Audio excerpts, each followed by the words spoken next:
حکومت کا تو کام ہوتا ہے لوگوں کے دکھ درد رنج پر مرہم رکھنا، ان کو حوصلہ دینا، لیکن یہاں تو لا تعلق ہے حکومتیں، پتہ نہیں کس حال میں رہ رہے ہیں، ہوش میں ہیں، نشے میں ہیں، مست ہیں، اقتدار کے نشے میں مست ہیں، پتہ نہیں کیا حالت ہے ان کی۔ بسم اللہ الرحمن الرحیم۔ محترم صحافی حضرات، السلام علیکم ورحمۃ اللہ وبرکاتہ۔ آج کی اس پریس کانفرنس میں چند اہم مسائل آپ کے تھرو پاکستان کے عوام اور حکمرانوں تک پہنچانا چاہتے ہیں تاکہ حکمران اپنی ذمہ داریاں انجام دیں۔ آپ جانتے ہیں کہ پاکستان میں بعض علاقے بہت اسٹریٹجک اور حساس ہیں اور بہت اہمیت کے حامل ہیں۔ ان میں سے ایک کرم ایجنسی کا علاقہ ہے۔ یہ علاقہ جب سے افغانستان میں جنگ شروع ہوئی، سوویت یونین کے آنے کے بعد، اس کے بعد سے مختلف مشکلات کا شکار رہا ہے۔ ایک دور میں ڈیموگرافک چینجنگ لانے کی کوشش کی گئی تاکہ ایک اسٹریٹجک جگہ سے وہاں کے اصل باسیوں کو نکال دیا جائے اور افغانستان سے لائے لوگوں کو وہاں پر ٹھہرایا جائے۔ یہیں سے جنگیں شروع ہوتی ہیں، اختلافات شروع ہوتے ہیں، اور وہاں کے باسی اور رہنے والے کسی طور راضی نہیں ہوتے کہ اپنی زمین کو چھوڑیں، وہاں سے فرار کریں، اور پھر اس دور کی حکومت جو ضیاء الحق کی سرپرستی میں تھی وہ ناکام ہوتی ہے۔ لیکن اختلافات بڑھتے چلے جاتے ہیں، زمینوں پر قبضے شروع ہو جاتے ہیں، زمینوں کے ڈسپیوٹ شروع ہو جاتے ہیں۔ وہاں جنگ کبھی مذہبی نہیں رہی ہے، لیکن کوشش کی جاتی رہی ہے کہ اس کو ایک مذہبی جنگ کا روپ دیا جائے اور اس سے پھر پورے پاکستان کے اندر نفرتوں کو جنم دیا جائے۔ وہاں کے لوگ انتہائی پڑھے لکھے ہیں، 98% لوگ مل کے رہنا چاہتے ہیں، امن سے رہنا چاہتے ہیں۔ یہ سلسلہ جنگوں کا، لڑائیوں کا آپ کو یاد ہوگا 2007 میں بھی محاصرے میں آ گیا اور چاروں طرف سے اس پر حملہ رہا اور حکومت ٹس سے مس نہیں ہوئی۔ وہاں کی خبریں بھی سنسر کی جاتی تھیں اور وہاں کے لوگوں سے، باسیوں سے اس دور کے حکمران کہتے تھے کہ آپ یہاں سے چلے جائیں، اس جگہ کو چھوڑ دیں، ہجرت کر جائیں، لیکن انہوں نے اپنی مادر وطن کو نہیں چھوڑا۔ اور عجیب یہ تھا کہ مسلح جتھوں کے حوالے اس علاقے کو کرنے کا کہہ رہی تھی ہماری حکومتیں اس وقت کی۔ یہ جو آگ جلائی گئی نفرتوں کی اور جنگ کی آگ جلائی گئی، یہ چنگاری کی شکل میں وہاں موجود رہی، کبھی بھڑک اٹھی، کبھی پھر چنگاری کی شکل میں وہاں موجود رہی۔ اب گزشتہ چند مہینوں سے کئی سو لوگ زخمی اور شہید ہیں۔ حکومت امن و امان کے قیام میں ٹوٹلی فیل ہے۔ ہم نے وزیر اعلیٰ سے بھی ملاقاتیں کی کیونکہ حکومت کی ذمہ داری ہے لوگوں کی جان، مال، ناموس کی حفاظت کرنا، راستوں کو پر امن بنانا۔ یہ حکومت کی اولین ذمہ داری ہے۔ ہم نے وزیر اعلیٰ سے بھی ملاقاتیں کی لیکن نتیجہ آج تک صفر ہے۔ اب صورتحال یہ ہے کہ وہاں تقریباً 12 اکتوبر سے راستے بند ہیں۔ لوگوں کے لیے بہت زیادہ مشکلات ہیں۔ پاڑا چنار کے لوگوں کا اگر کوئی شخص پشاور میں فوت ہو جائے، اس کا جنازہ پاڑا چنار کرم نہیں جا سکتا، وہ کوہاٹ اور ہنگو میں لوگوں کو دفن کر رہے ہیں اپنے لوگوں کو۔ یہ حالت ہے، صورتحال امن و امان کی یہ ہے۔ وہاں پر غذائی اجناس کی قلت ہو رہی ہے، پٹرول کی شارٹیج ہو رہی ہے، دوائیوں کی شارٹیج ہو رہی ہے۔ اگر کوئی شدید بیمار ہے، اگر اس کو پشاور لانا چاہے پشاور نہیں لا سکتے، راستے بند ہیں۔ ہر کوئی چاہتا ہے راستے کھلیں لیکن راستوں کو نہیں کھولا جا رہا۔ سیکورٹی کے اداروں کی بھی ناکامی ہے، اتنی طاقت ہونے کے باوجود لوگوں کی 98-99% اکثریت امن مانگتی ہے. امن چاہنے کے باوجود مٹھی پر لوگ ان سے کنٹرول نہیں ہو رہے.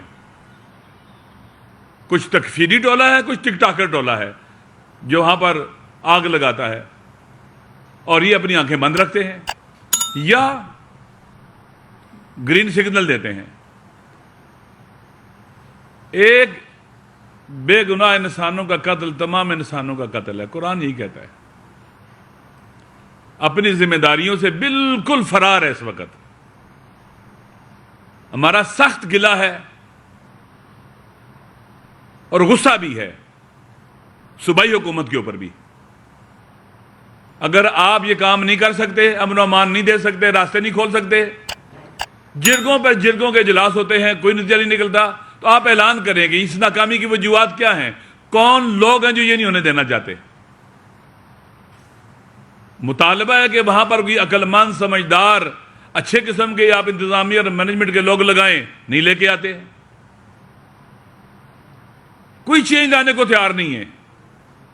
سچویشن کو ایسے ہی رکھا ہوا ہے اور بدتر ہو رہی ہے. اگر یہ راستے نہ کھولے گئے اور لوگوں کو ایسی ایک کرم ایجنسی کو زندان بنا کے رکھ دیا گیا, ایک قید خانہ بنا دیا گیا, آنے جانے والے لوگوں کی جان و مال کی حفاظت نہ رہی, تو ہم پورے پاکستان میں احتجاج کریں گے. ہم چپ نہیں رہیں گے. یہ ذہن میں رکھ لیں. آخر صبر کی بھی کوئی حد ہوتی ہے, انتظار کی بھی کوئی حد ہوتی ہے. کب آپ حکومت اور وہاں ہمارے سیکیورٹی کے ادارے کب اپنی ذمہ داری انجام دیں گے, کب لوگوں کی جان اور مال اور ناموس کی حفاظت کریں گے؟ جرگوں پہ جرگے ہو رہے ہیں, رزلٹ کوئی نہیں ہے. حیرانگی ہے. اس کا مطلب یہ ہے کہ ہمارے حکمرانوں کے اندر کوئی ول ہی نہیں ہے, ارادہ ہی نہیں ہے چیزوں کو ٹھیک کرنے کا. ان کے منہ لگتا ہے ان کے منہ کو خون لگا ہوا ہے, ان ظالموں کے منہ کو جو روک سکتے اور نہیں روک رہے. عوام تو ریاست کے بچے ہوتے ہیں, ریاست تو ماں ہوتی ہے. ایسا قتل عام اور آنکھیں بند. واقعی یہ شرم کا مقام ہے ان کے لیے جن کی ذمہ داری ہے امن و امان لانا اور راستوں کو محفوظ بنانا. اس لیے میں صوبائی حکومت سے بھی کہتا ہوں کہ اپنی ذمہ داریاں انجام دیں. کل ہمیں پھر کوئی گلہ نہ کرے.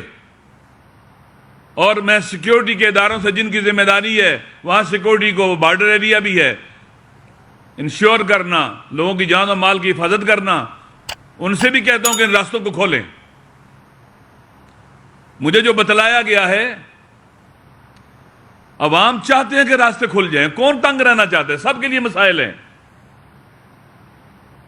لوگ بیمار ہو رہے ہیں, لوگ مشکلات کا شکار ہیں, بچے سکولوں کو نہیں جا پا رہے, دوائیاں نہیں مل رہی ہیں, کاروبار لوگوں کے ٹھپ ہو رہے ہیں. یہ کیسی حکومتیں ہیں, کیسی حفاظت اور سیکورٹی کا بندوبست ہے وہاں پر. لہٰذا میں پھر حکومت سے کہتا ہوں کہ ہم پورے پاکستان میں احتجاج کریں گے, ہم پشاور میں بھی احتجاج کریں گے. ہمیں دھرنا دینا پڑا بھی تو ہم دھرنا بھی دیں گے. جہاں جہاں دھرنا دینا پڑا وہاں دھرنا دیں گے. ہم چپ نہیں رہیں گے. ہم تمام کے تمام آئینی قانونی راستے جو احتجاج کرنے کے اور اپنے حقوق حاصل کرنے کے لیے ہیں وہ سارے آزمائیں گے. ہم خاموش نہیں رہیں گے. میں پاڑا چنار کے کرم ایجنسی کے اپنے شیعہ سنی بھائیوں سے کہتا ہوں, آپ اپنے آپ کو یونائٹ رکھیں, آپ اپنے آپ کو اکٹھا رکھیں. لوگ نہیں چاہتے امن و امان کو وہاں پر. ہم نے یہ امن و امان چھیننا ہے, اپنا حق چھیننا ہے. ہم مل کر یہ کر سکتے ہیں. آپ وہاں کے انتہائی شریف, نجیب اور کریم باسی ہو, دلیر, شجاع اور بہادر باسی ہو. آپ سال سے سختیوں مشکلات میں جی رہے ہو. اس کا مقابلہ ہم سب مل کر کریں گے اور انشاءاللہ العزیز ان راستوں کو کھلوائیں گے. اور اگر حکومتوں نے اور ہمارے اداروں نے یہ کام نہ کیے تو پھر ہمیں گلہ نہ کریں. ہم پہلے جیسے میں نے کہا, ہم ہر وہ راہ اختیار کریں گے جو راستہ کھولنے کے لیے ضروری ہے اور آئین اور قانون نے اس کی اجازت دی ہوئی ہے. حکومت کا تو کام ہوتا ہے لوگوں کے دکھ درد رنج پر مرہم رکھنا, ان کو حوصلہ دینا, لیکن یہاں تو لا تعلق ہیں حکومتیں، پتہ نہیں کس حال میں رہ رہے ہیں، ہوش میں ہیں، نشے میں ہیں، مست ہیں، اقتدار کے نشے میں مست ہیں، پتہ نہیں کیا حالت ہے ان کی۔ میرا مطالبہ ہے یہ سب سے، اپنی ذمہ داریوں کو انجام دیں، وگرنہ چھوڑ دیں ذمہ داریاں اپنی، اگر نہیں کر سکتے چھوڑ دیں، اگر آپ کے اختیار میں نہیں چھوڑ دیں، یا عوام کو بتائیں کہ کون روک رہا ہے اس کو۔ وہاں کی نااہل انتظامیہ کو چینج کریں۔ اس لیے یہ میں پورے پاکستان کے پاکستانیوں سے گزارش کرتا ہوں کہ اس ظلم کے خلاف فریاد بلند کریں، خاموش نہ رہیں، چپ نہ رہیں۔ اگر ہم چپ رہیں گے تو یہ ظلم بڑھتا چلا جائے گا اور یہ حکومتیں خواب غفلت میں دستی چلی جائیں گی۔ ہم نے پہلے بھی پڑھا چنار کے محاصرے کو دیکھا ہے، جو 2007 میں شروع ہوا، 4-5 سال رہا۔ لہٰذا اگر یہ راستے نہ کھولے گے تو ہم خود یہاں سے چلیں گے پڑھا چنار کی طرف، بے شک ہمیں مار دیا جائے، ہم راستے بند ہونے کے خلاف اٹھیں گے۔